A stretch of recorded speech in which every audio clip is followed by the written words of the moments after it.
डर डर आखिर क्या है? क्या ये वो अंधेरा है जिससे हम बचपन में भागते थे, या फिर वो अनजाना खतरा जो हमारी समझ से परे है? अक्सर सबसे भयानक राक्षस वो नहीं होते जो दहाड़ते हैं, बल्कि वो होते हैं जो चुपचाप हमारे इर्द गिर्द हमारी ही सांसों में पलते हैं। ये कहानी शुरू होती है एक ऐसे ही डर से, एक ऐसा डर जो आसमान से गिरा था। हम इंसान सोचते हैं कि हम प्रकृति के मालिक हैं, कि विज्ञान से हम हर चीज को काबू कर सकते हैं। लेकिन क्या होगा अगर विज्ञान खुद एक ऐसा दरवाजा खोल दे जिसे बंद करना नामुमकिन हो? आज की कहानी एक ऐसी ही दीवार के बारे में है, एक ऐसी दीवार जिसके पीछे एक गहरा काला राज छिपा था, एक ऐसा राज जिसने सालों तक इंतजार किया। सिर्फ एक छोटी सी गलती का। तैयार हो जाइए, क्योंकि आज हम सिर्फ एक फिल्म की कहानी नहीं सुनेंगे, हम उस खौफ को महसूस करेंगे जो इंसान की जिज्ञासा, क्यूरियोसिटी और लालच का नतीजा था। ये कहानी है दीवार के पीछे छिपे खतरनाक राज की। कहानी हमें पीछे ले जाती है, बहुत पीछे। ऑस्ट्रेलिया का एक छोटा शांत शहर। यहाँ कुछ भी नहीं था सिवाय सन्नाटे और धूल के। लेकिन इस सन्नाटे को तोड़ने के लिए नासा का एक पुराना टूटा हुआ सैटेलाइट अंतरिक्ष से सीधा यहाँ आ गिरा। वैज्ञानिक मार्टिन्स और उनकी टीम को खबर मिली थी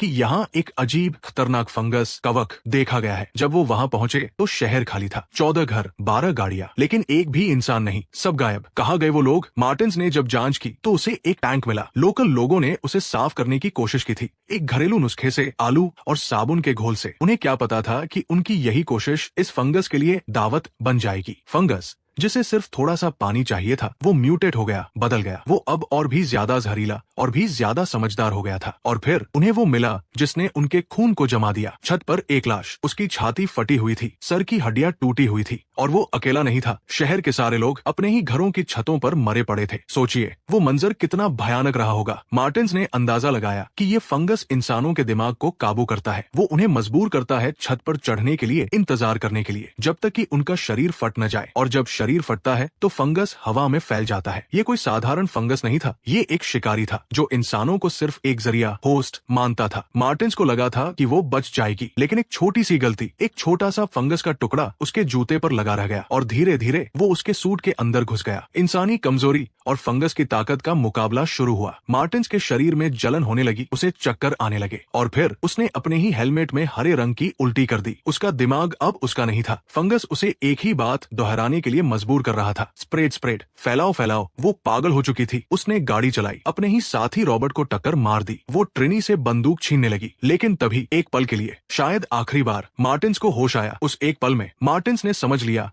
कि वो अब इंसान नहीं, एक खतरा है। उसने एक ऐसा फैसला किया जिसे करने के लिए बहुत बड़ी हिम्मत चाहिए। उसने अपने सूट की एयर ट्यूब हटा दी जहां छेद था और बंदूक चला दी। उसने खुद को कुर्बान कर दिया। क्यों? ताकि वो फंगस उसके साथ ही खत्म हो जाए, ताकि दुनिया बच सके। ये एक माँ, एक वैज्ञानिक, एक इंसान का आखिरी महान बलिदान था। फौज आई, शहर को उड़ा दिया गया और उस फंगस के एक सैंपल को अमेरिका की एक कड़ी सुरक्षा वाली फैसिलिटी में भेज दिया गया। सबने सोचा खतरा टल गया है, वक्त किसी के लिए नहीं रुकता। साल गुजर गए और उस खौफनाक घटना को लोग भूल गए। अब साल है 2026। वो पुरानी फैसिलिटी अब एक साधारण स्टोरेज कंपनी बन गई है, जहां लोग अपना पुराना सामान रखते हैं। यहाँ हम मिलते हैं ट्रेविस से, एक ऐसा आदमी जो अपनी जिंदगी को दोबारा पटरी पर लाने की कोशिश कर रहा है। लेकिन उसका मैनेजर ग्रिफिन एक लालची इंसान है। वो बिल्डिंग को लूटना चाहता है और ट्रेविस को मजबूर करता है उसका साथ देने के लिए। ट्रेविस, जिसके पास कोई और रास्ता नहीं है, मान जाता है। उसी शाम हम मिलते हैं मैरी से, एक दुखी पत्नी जो अपने मरे हुए पति की यादों के साथ एक बंदूक भी छिपाए हुए है। वो कुछ गलत करने आई है लेकिन हिम्मत नहीं जुटा पा रही है। और फिर है नायोमी, एक नई कोवर्कर। जिंदगी सामान्य लग रही थी, लेकिन तभी एक बीप, एक छोटी सी लगातार होने वाली बीप की आवाज सुनाई देती है। ट्रेविस और नायोमी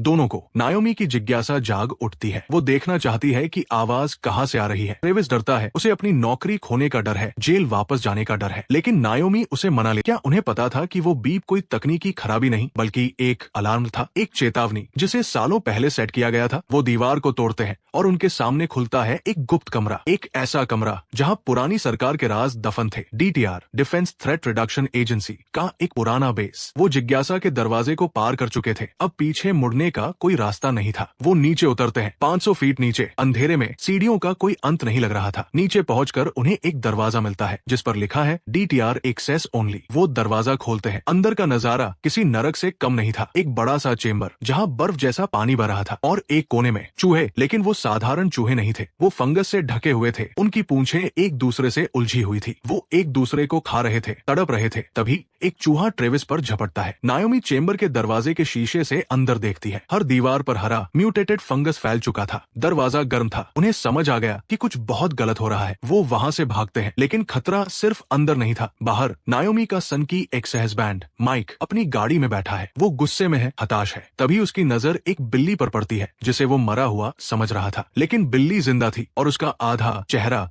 फंगस की वजह से गायब हो चुका था। बिल्ली उल्टी करती है, फंगस फैलाती है और फिर छत पर चढ़कर एंटीना से टकराकर फट जाती है। उसका खून माइक पर गिरता है। फंगस को एक नया शिकार मिल गया था। माइक का दिमाग अब फंगस के काबू में था। वो उसे आदेश देता है, नायोमी को ढूंढो और लोगों को ढूंढो। अब फैसिलिटी एक कुरुक्षेत्र बन गई थी। माइक अंदर आता है। उसके पीछे पीछे एक जख्मी हिरन। ट्रेविस और नायोमी लॉबी में पहुंचते हैं, जहाँ हिरन एलिवेटर से बाहर आता है और फट जाता है। माइक उन्हें देख लेता है। वो चिल्लाता है, अपना मुंह खोलो, मैं तुम्हें संक्रमित करना चाहता हूँ। वो गोलीबारी शुरू कर देता है। ट्रेविस और नायोमी एक स्टोरेज यूनिट में छुप जाते हैं। कहानी में एक नया मोड़ आता है। रॉबर्ट, जो सालों पहले उस ऑस्ट्रेलियाई घटना में बच गया था, उसे खबर मिलती है। नायोमी उसे फोन करती है और सब कुछ बताती है। रॉबर्ट समझ जाता है कि फंगस फिर से सक्रिय हो गया है। वो उन्हें एक चेतावनी देता है, फंगस को छूना मत, सब छुपे रहो। रॉबर्ट को पता था कि अगर बारिश हो गई तो ये फंगस पूरी दुनिया में फैल जाएगा। उसे रोकना ही होगा। वो फैसिलिटी पहुंचता है और ट्रेविस और नायोमी को आइटम 7 एक बम देता है। उन्हें वापस नीचे जाकर उस चेम्बर में बम सेट करना होगा। ट्रेविस डरता है, वो किसी को मारना नहीं चाहता, लेकिन रॉबर्ट उसे समझाता है, ये दुनिया को बचाने का इकलौता तरीका है। इंसानियत को बचाने के लिए एक बार फिर एक बहुत बड़ा बलिदान देने की जरूरत थी। ट्रेविस और नायोमी हैजमेट सूट पहनकर उस नरक में वापस उतरते हैं। फंगस अब और भी ज्यादा फैल चुका था। वो बम रखते हैं, लेकिन टाइमर ग्लिच करने लगता है। 6 मिनट 5 4 समय तेजी से खत्म हो रहा था। बाहर रॉबर्ट जख्मी पड़ा है। ग्रिफिन और उसके इन्फेक्टेड साथी उसे मारने की कोशिश करते हैं। ट्रिनी आती है और रॉबर्ट को बचाती है। ट्रेविस और नायोमी आखिरी इन्फेक्टेड को मारकर बिल्डिंग से बाहर भागते हैं। वो गाड़ी में बैठते हैं। नायोमी फुल स्पीड में गाड़ी भगाती है और फिर एक बहुत बड़ा धमाका। पूरी फैसिलिटी, वो पुराना डीटीआर बेस, वो खौफनाक फंगस, सब कुछ राख में मिल जाता है। वो बच जाते हैं, सब सुरक्षित है। लेकिन क्या सच में सब कुछ खत्म हो गया है? क्या विज्ञान की हर गलती को एक धमाके से मिटाया जा सकता है? हम इंसान सोचते हैं कि हमने प्रकृति को हरा दिया है, लेकिन क्या होगा अगर फंगस का एक छोटा सा टुकड़ा, एक और सैंपल कहीं और किसी और दीवार के पीछे हमारा इंतजार कर रहा हो? ये कहानी हमें याद दिलाती है कि हमारी जिज्ञासा और लालच की एक कीमत होती है और कभी कभी वो कीमत बहुत बड़ी होती है। वीडियो पसंद आई तो लाइक कर देना, चैनल को सब्सक्राइब कर लेना। मिलते हैं अगली वीडियो में एक और गहरे राज के साथ। तब तक के लिए सावधान रहिए।